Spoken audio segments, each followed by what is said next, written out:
张开眼睛告诉我说，王母娘娘在找你当乩身啊。然后我说我不要啦，我还那么年轻，为什么我要当乩身？我们家也没有人当乩身。后来师父就说，你是个笨弟子，王母娘娘查到你们家家道中落了，你还不出来做事？信仰度众在人间，今天可以去绘画，天官五财神我老板。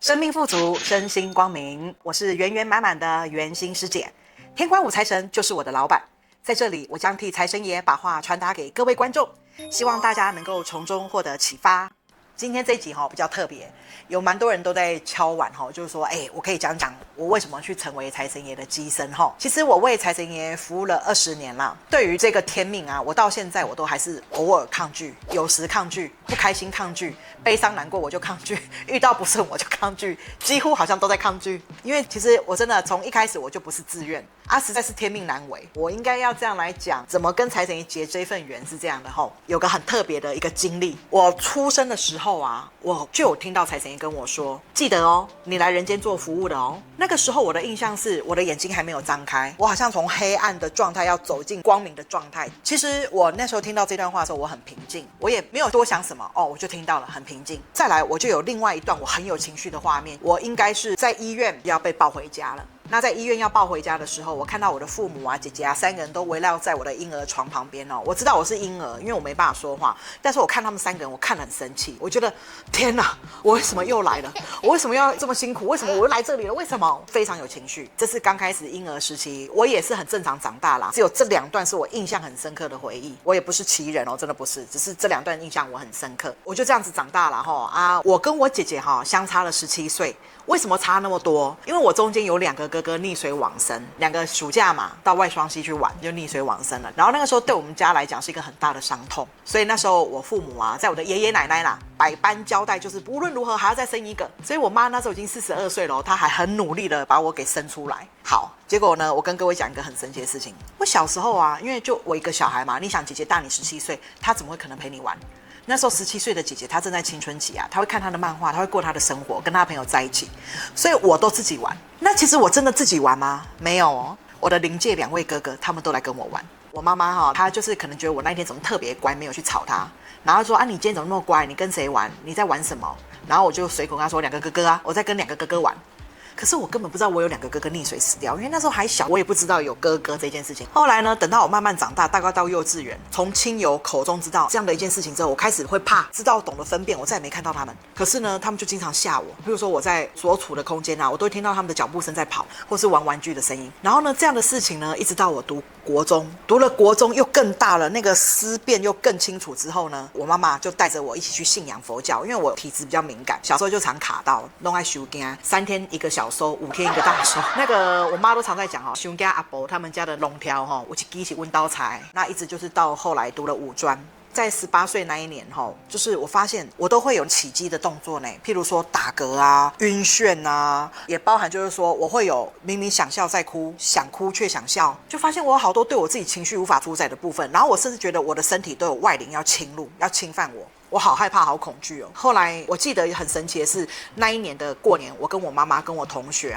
我们一起到鹿港去玩，然后看到了鹿港天后宫，我就突然好像被上身。我那时候从鹿港天后宫的门口闭着眼睛走进天后宫里头，那个时候我就觉得妈祖一定可以帮我，就真的在妈祖神案旁边有一位济公师傅，他是一个乩身拜上身的济公师傅，我就觉得找他就对了，所以我就哭着跟他讲说，我不想要我现在这个 T 档的样貌，我还那么年轻18岁，正爱漂亮，还想要谈恋爱，也想要结婚，也希望找个好工作，所以我不要我现在这样我无法控制的状态。然后那个时候呢，济公师傅他就说，好啦，我帮你查一下是怎么了。其实鹿港天后宫是没有乩身的，是刚好是那个庙人家到天后宫去参拜，那个乩身呢，人家也刚好12点了。听说在我去之前的时候，他们庙里的那些信徒拜托师傅退嘎啦，乩身加中岛啦。然后师傅说不行，他在等一个有缘人来，所以等一下才能退嘎，我就是那个有缘人。然后呢，师傅还真的闭上眼睛帮我查了之后，他张开眼睛告诉我说，王母娘娘在找你当乩身啊。然后我说我不要啦，我还那么年轻，为什么我要当乩身？我们家也没有人当乩身，我觉得当乩身要成家立业了才可以。后来师傅就说，你是个笨笨弟子，王母娘娘查到你们家道中落了，你还不出来做事？因为那个时候刚好我们家还有企业啦，所以我还算是千金小姐啦，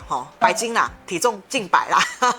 想知道更多财神爷的理念想法，还有我们怎么做会更好，记得按赞、订阅、开启小铃铛，让财神爷进入我们的生活中。所以我就觉得我才不听你的什么家道中落，不管我不要。然后师傅就好了，你说不要他就把我推掉了。结果他就用他的扇子往我头顶一拍，我整个人昏倒，又再醒来，我再也没有那个状况了。那一年是我5专2的寒假，到了专3的冬天，不到1年哦，也就是说年初被神尊预言说你家道中落了，还真的到年底，我爸身体不行了，退休了，所以家里少了爸爸的大的收入，我就必须得去外头打工啊，自己赚学费啊，然后开始自己生活啊。然后呢，你想才18岁，我国小住在彰化，然后呢到了读5专到台北。台北是魔都花花世界，怎么可能不会被这魔都给吸引？于是呢，我就开始过着小大人的状态，因为还没真的成熟，所以对金钱也没概念，然后对情感也不懂得分辨，所以我就开始乱七八糟的混乱生活，照我想要的生活过。我想要谈恋爱就谈恋爱，我想要吃喝玩乐就吃喝玩乐，然后我也会赚钱嘛，所以就是赚了钱就月光族都给它花掉，然后要存学费再跟老板娘借啦，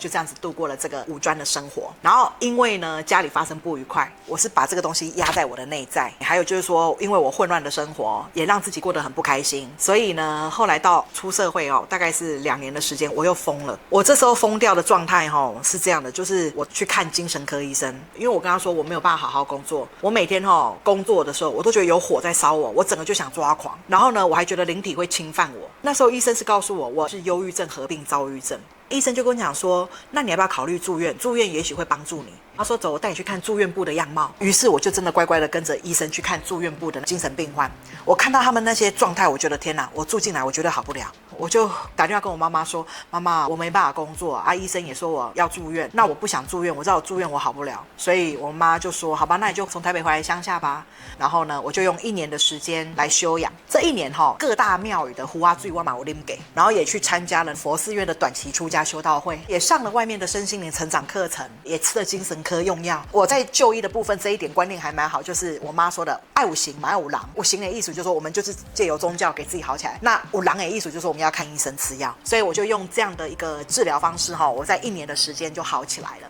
那时候刚好我1年好起来之后呢，这个时候就出现一个很关键的人物了啦。我现在称呼他叫财神阿嬷啦，我们都拜财神爷。他刚好就是我姐的同学啦，我姐大我17岁现在我称呼他为干妈，是因为对他虔诚的一个感恩啦那个时候他来到我家里，他知道我病好了，然后他的公司缺一个行政小姐，他就来问我说要不要去上班。我说好啊好啊，反正就是你也不介意我刚疯掉好的人然后我到他家工作的时候那时候我觉得糟糕，我又开始疯了，因为我都会听到有人在跟我说话。如果我有上班有化妆就听到那个声音跟我说，哎呦小姐睡给你美拜请假睡没打扮就说你那来上班都没灯啦，根本看。然后呢譬如说我如果事情做不好，他会骂我我那个灯忘记关了，他也会骂我。然后我就觉得我疯了，怎么又开始了？我就跟财神阿嬷跟那时候我的老板娘说这个事情，他就跟我说那你就问他看他是谁跟他沟通啊。其实他在跟我说这个话的时候，他是有点就是他觉得我疯了啦，他看看我到底疯的有多夸张因为我很单纯，刚出社会又没多久，那1年顶多也才虚岁24岁还不到我就听他这样讲说好，我就去问。然后呢那个灵魂又来找我碎念的时候，我就问他说你叫什么名字啊？你是谁？他不告诉我是谁，但是呢他把他名字写在半空中让我看到了。那时候呢我就把他名字写下来记下来，隔天跟我老板娘讲，我老板娘听到这个名字差一点真的从办公桌的椅子掉下来，因为这个名字是他往生的公公。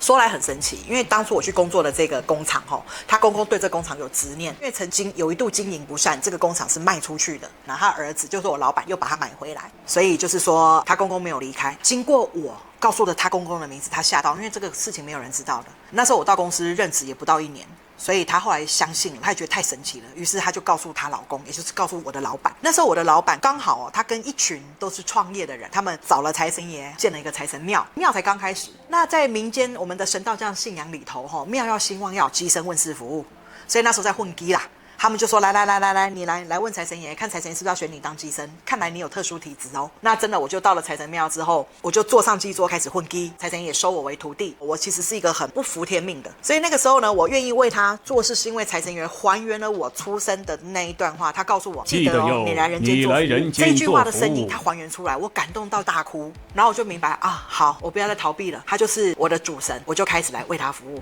就一路到现在。刚刚这样听起来啊，我觉得前面2个哥哥过世啊，然后妈妈和爸爸有虔诚的信仰，那神婆可能就是比较慈悲心，然后所以派你下来走这一招，感觉下来就是一定要来受苦受难，受难是要来弘扬这个法道嘛，然后再回去这样子是吗？哎，其实我觉得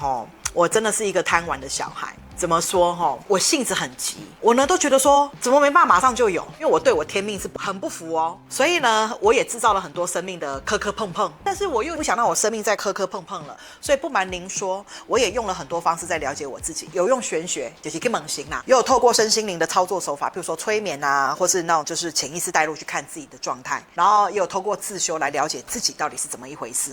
我真的有看到我在要出生之前我把它称为叫临界度假区好了。那个度假区是这样的在那个世界里头，你要什么有什么。譬如说，我要水，马上水就来；然后我要美丽的衣服，衣服马上就到。我想要去什么地方，我马上就在那个地方。再来，我喜欢什么人啊？看一下，我们就彼此有感觉了，就是马上想就有呢。可是呢，我知道那个度假村好像就是说，你享受个几天你还是必须再把你要做的事情圆满。我好像就是留恋在那个地方，所以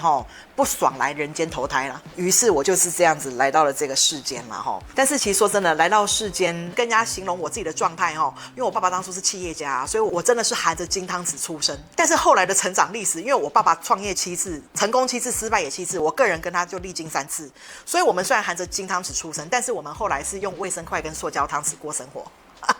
所以如果你讲是不是天选之人我觉得也不是自己是什么神圣天选之人啊。我相信我要出生的时候，应该我的灵魂就有一个设定，我希望完成使命，然后我希望我可以变成更好的我。也许我的灵魂状态都一直是在人间修炼来完成一个更好的我的样貌啦。所以一直到现在为财神服务20年我来看我选择这个神明的代言人这个角色，虽然说很不甘愿但是我有很多的感恩跟感谢。我觉得越做到现在20年，越做越谦虚，也越做越明白自己的生命的真谛。在此不管我甘不甘愿来出生，你看我讲到都偷大亏但是呢，我真的还是要很衷心感恩。我感恩2个人。这个第一个，我感谢所有的财神粉丝对我的支持跟相挺，真的没有这些财神粉丝我不会努力这样修道继续往前。谢谢大家，真的很感恩有财神粉丝一路相伴，一路护持，一路相挺。然后呢，再来呢，要感谢的也是我们的天官五财神爷啦。不管怎样我跟着这个财神爷，其实也谢谢他啦，跟着他弘法也走了半个地球啦。虽然说都没在玩啦，但是也吃了不一样的食物，看了不一样的人种啦，有开了眼界，获得很多生命经验。也得到了福报跟修行。往往在帮助每个财神粉丝的时候，其实都在帮助我自己。也谢谢看这个影集的你们，很感谢你们，谢谢。所以呢，究竟成为机身这个接受讯息是什么感觉？敬请期待我们下一集的财神有话说，拜拜。我们就是这一关省略掉，就是譬如说问世的人在我们面前，他告诉我们的他的问题，那我们接到了神尊讯息，就是啪1秒钟不到，我们就把神尊要告诉的话说给他。